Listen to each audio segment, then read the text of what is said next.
DR, I'm not sure whether you've ever heard that fascinating interview that took place between Tony Robbins and Jay Abraham. It's a couple of hours long, and Tony Robbins asks Jay Abraham, he says, look, let's say you're going to walk into my business tomorrow or into a local entrepreneurship. What would the first thing that you would do to harvest these profits that are there or aren't there for whatever reason? And Jay Abraham said he would conduct a self-audit, if you will. He says he would like to see specifically what's being done to understand why a business is not getting enough leverage from that specific task. Yeah. He went on to say that because most entrepreneurs don't tend to measure and analyze, one of the first things he does is help them understand how much better they could be doing if they did A, B, and C, or even if they stopped doing X, Y, Z. Now, when I first started working with you a few years ago, the first thing I noticed that I always kid around with you, of course, was that just stop everything right now, press the pause button. But then a close second was a quite robust AdWords audit that you would provide. So can you tell us a bit more about that, please?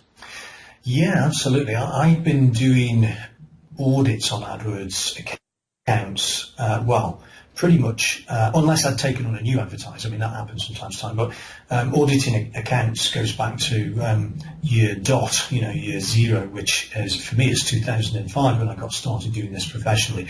And I came at it kind of partly instinctively and partly because it's the engineering approach, which is you've got to take things to pieces and see what's actually going on right now to understand what is going on and what's right and what's wrong. And as our favourite mentor Ken McCarthy would say, what's working, what's missing, what's next. So, and also it kind of has a throwback to my IT manager days, which is, here's the brand new IT manager. He walks in through the door on day one. He's going to take over the whole thing and run it. In other words, run the communication infrastructure for the business, because without IT, no employee can work. So what does he do? Well, he's got to audit the infrastructure because he's got to see what's there. What offices have we got? What's the site map? What's the network map? How's it all joined up? What servers have we got? What all these other bits and pieces, and how's it all talking to each other? And is it doing the right thing for the employees and all that? And there's no difference between that and doing an AdWords audit, which is to say, well, to take us where we know we've got to go, we've got to know where we are and know the difference between them. So, I mean, in the early days, anybody who's getting new into this is learning as they go. But now I know exactly where it is campaigns should be going, which is unlimited budgets, accelerated delivery, as much impression share as you can get, and so on and so forth. But at the end of the day, it's all about making money and making profit. And the audits that I see being offered by everybody else pretty much that I look at, who are offering audits, and every agency going these days is offering audits, and it's the right thing to do. You've got to know what's going on before you can figure out what to do next. So that's right. But they're coming at it, all of them, still from the aspect of cost centre thinking rather than profit centre thinking, which is they're looking at metrics which are, yes, they're important. These numbers are important. Let's look at them. Things like cost per click and click-through rate and keyword quality score and daily budgets and all those things. To quote from Dead Poets Society, these are noble pursuits, absolutely. And they absolutely are. But, and although they're important, they're not urgent. They're not urgent. The things that are important and urgent are what you're spending right now, every second that goes by, and the money that's coming in exchange for that, and the difference between the two. It was quite painful. Sadly, you weren't overly surprised, but for me, just being somebody who was listening in on the interview or the series of interviews, and then, of course, editing some of the content there, it was quite painful to hear the process that your Harley Street client had gone through with an agency as far as their way, because I'll never forget you're not short of sort of saying your opinion, but even you were a little you were kind of saying, well, did they ask you this, or did they tell you this, or while they were setting up, did they say this and this? And it wasn't even you necessarily trying to show that they knew so little about it. You were just sort of gobsmacked by how amateurish their sort of analysts, of the whole thing was. Tell us a bit about that, because not every audit clearly is the same, and as far as I know, Google don't sort of have a standard audit that they send out to people.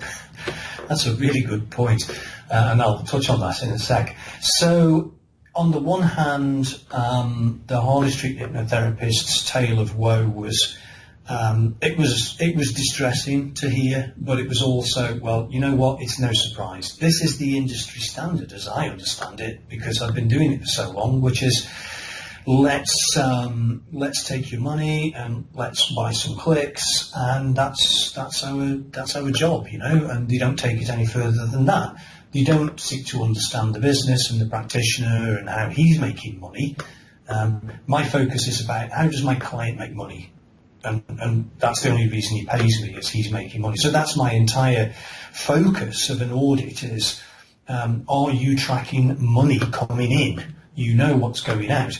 I don't know whether I recounted this last time, but buying clicks without knowing what you're getting back in return is just the same as walking into a shop, buying a product, handing over your money, and then walking out empty-handed without it. Yeah, I love that. Because you've paid money, good money, for something, but you've got absolutely nothing of value to show for it. And that's the point. What you're buying with your clicks should be getting you something of value, which, for a business owner is, well, a whole bunch of things: sales, revenue, leads, contacts, interactions, all of those things. It's the same old story with audits that everybody does, and questions that agencies will ask you, which are not about what you are as a business and how you get paid and how they can help that. I can't remember where I got it from, but if you make other people wealthy, you'll get wealthy. It's no good just taking money off people, and I, as an engineer, in good conscience, can't take money off people and not deliver them a result which is clearly, tangibly worth more than that money. That's my job. I take it very, very seriously. I spend people's money only because they're going to get more back, and they're going to keep on doing it.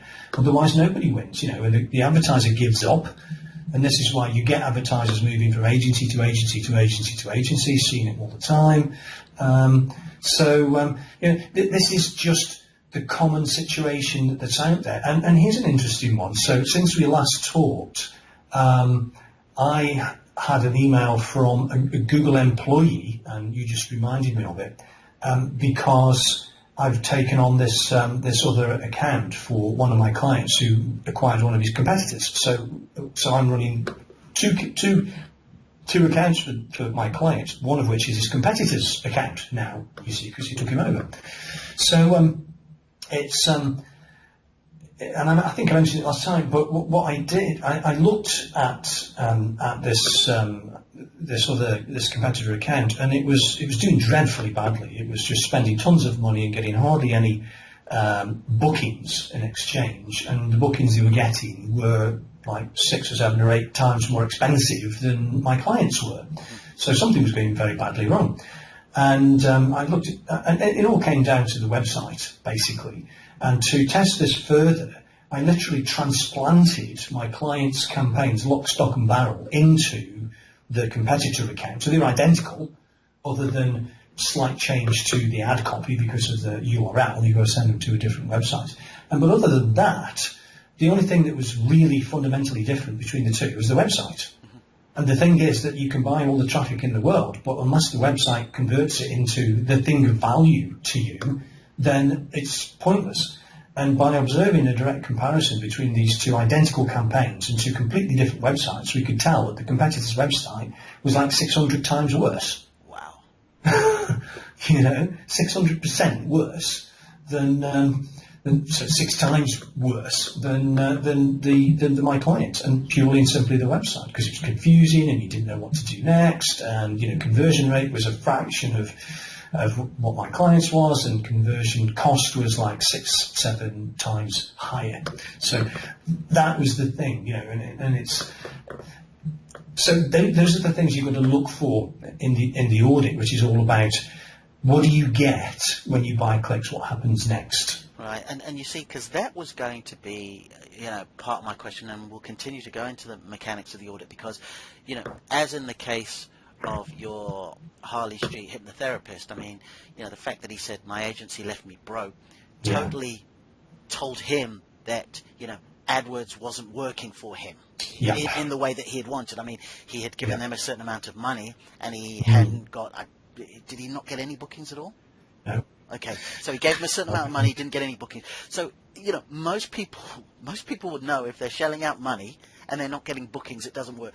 So, as part of getting phone calls and stuff like that. But they were all time wasters. They were all time keepers. They weren't qualified. Because the targeting of the campaigns had been done so badly, and all the advice that the agency had given the hypnotherapist was wrong, and so forth. And they're just in it for the ad spend.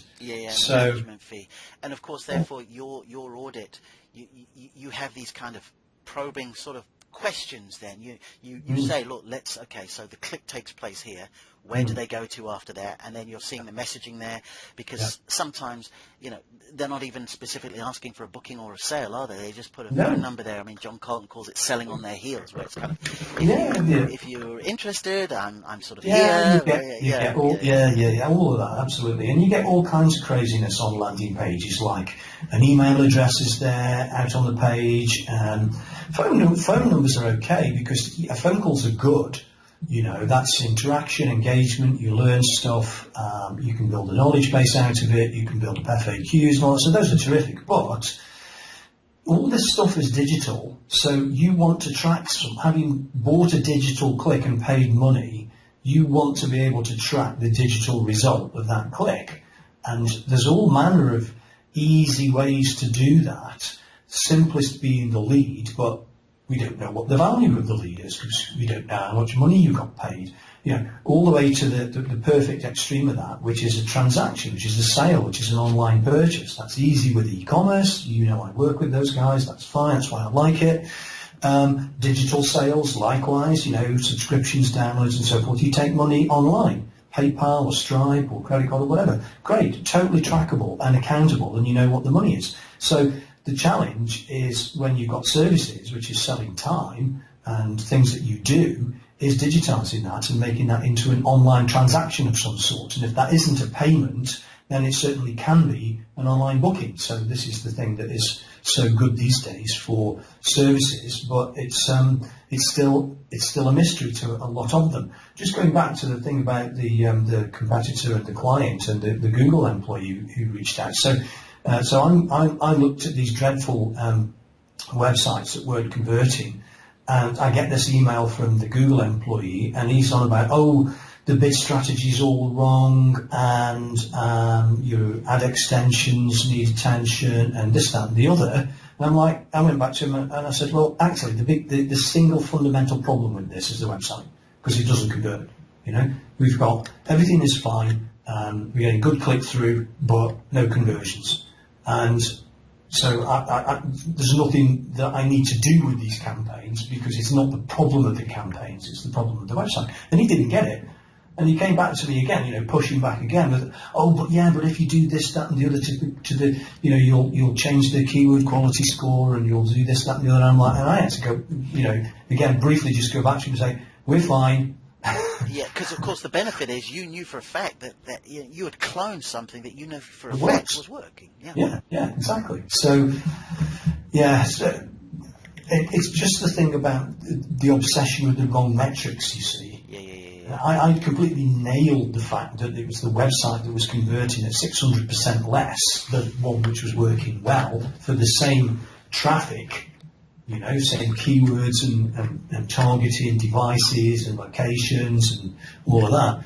and it was just, and they don't get it because they're just obsessed with the wrong metrics. So the audit is all about looking at the right metrics, so not the noble pursuits, not the click-through rate and the quality score. Yes, they are important. They're not urgent. What's urgent is the money.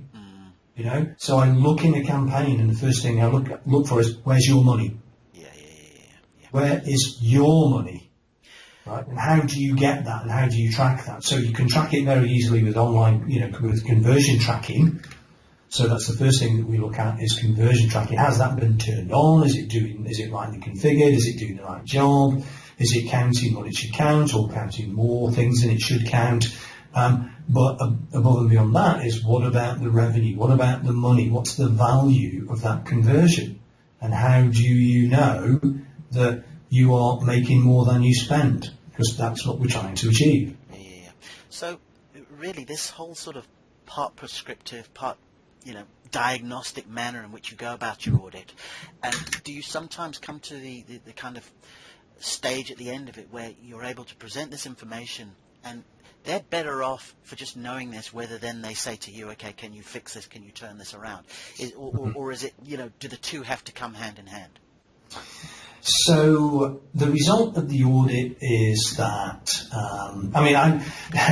the agencies who give these free audits away are going to look at some stuff. They're going to look at some metrics which have basically got nothing to do with the money that you should be getting, and very little to do with your business, what it is, how it works, who pays you and why they pay you and all of that. And they don't ask those kinds of questions. But it's just a way to get their claws into an AdWords advertiser and bamboozle them into, I'm being blunt, into going with their management, because they clearly know more than the advertiser knows about the internal workings of the campaigns, which is true in some respects, but not necessarily in all the important ones. But the problem with that is that it's in isolation of how the business is working.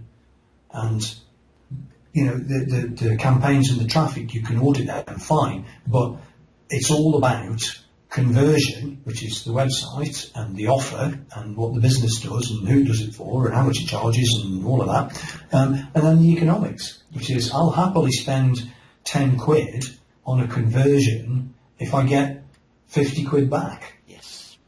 I don't care how much I spend on a conversion if I get 50 quid, as long as it's less than 50 quid. Taking into account, obviously, margins, cost of doing business, yada, yada. I mean, you can look very forensically at that and really come up with some accurate pictures about that. So, it makes me it makes me laugh a bit about all this creative accounting that's going on out there. And I guess to a certain extent, that's what's going on with audits, with AdWords audits. It's kind of creative accounting. They're just playing with numbers, and they're not the right numbers. Yeah. They're not the right ones. They're not doing anything sort of underhanded or criminal or anything like that. But when you look at the collapse of businesses because they inflate the numbers, and and there's various degrees of criminality actually involved in all of this. I don't know whether you and I compare movies from time to time, which is a hoot. I don't know whether you've seen the one called Enron, the smartest guys in the room. No, I sure haven't. Well, it's a true story, and it's kind of a docudrama. You've got with Enron, yeah, for sure. Yeah. So the in inverted commas energy broker company in the States, it took them 24 days to collapse, to go bust. They had billions of dollars on the books, but also billions of dollars of debt on the books. And from when the balloon went up about it took them 24 days to go to zero and go completely bust. And the thing that they were doing, and their auditors were completely complicit in the whole thing, which is why they shredded tons and tons and tons of paper documents in the aftermath of the thing, was that they were just cooking the books. Yeah. They were doing creative accounting, and they were making money up that did not exist and putting it on the books, and giving themselves years to get away with that, and it was ridiculous.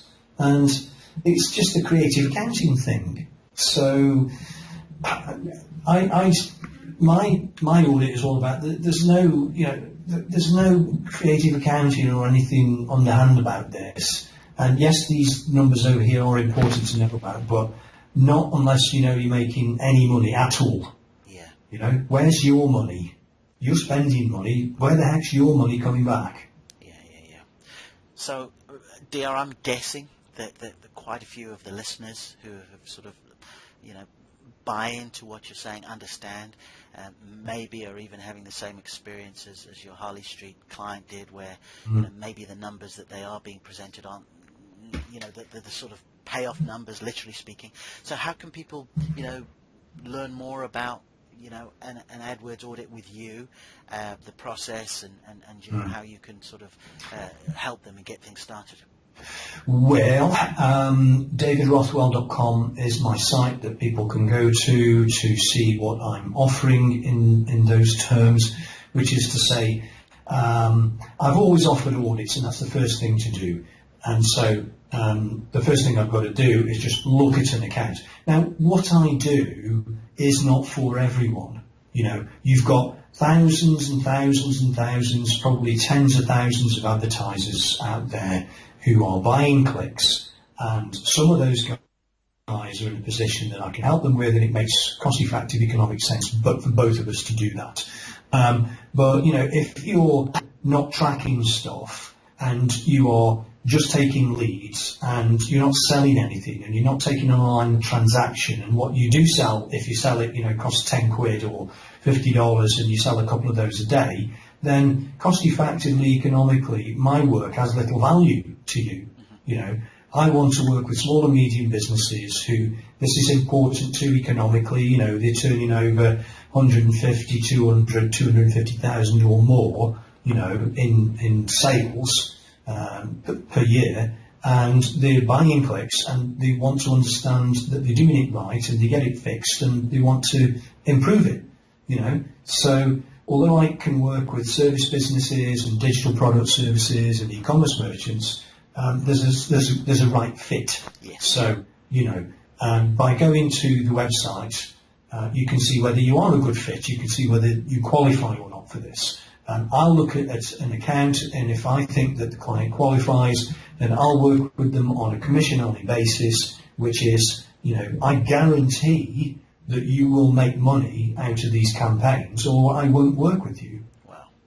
There's just no point in us working together if you're not going to make more money than you spend, because you won't be able to pay me, and that's the only way you can, is on commission, and in a few months' time you'll give up on it anyway. Yes, indeed.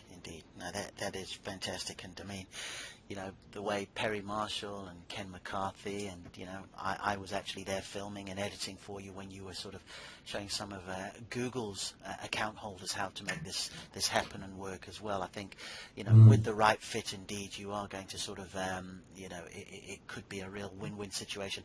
And of course, failing that, and I don't mean that in a negative way, but if somebody realizes that they're just not sort of turning over enough money or anything, there's another way they can get access via your book and your private Facebook group. Would you tell us a bit about that?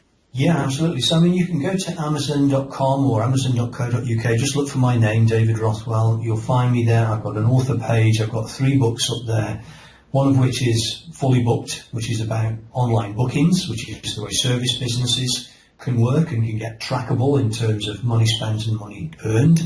I wrote the AdWords Bible for e-commerce 3 or 4 years ago, which is highly regarded by people like Perry Marshall and others. There's some great reviews on that. I've written Clicks to Money, which is all about Google Shopping, which is for e-commerce merchants who sell physical products. So, anything digital commerce related, which is basically what we're talking about here. Anybody who's in business, who's got a website, is talking about digital commerce. Because yes, it's advertising, yes, it's marketing, but over and above that, it's digital commerce. It's exchange of value online, and that's what it's all about. So my stuff is all about digital commerce and Google Adwords and selling stuff and making money and making more money than you spend and doing as much of that as you possibly can.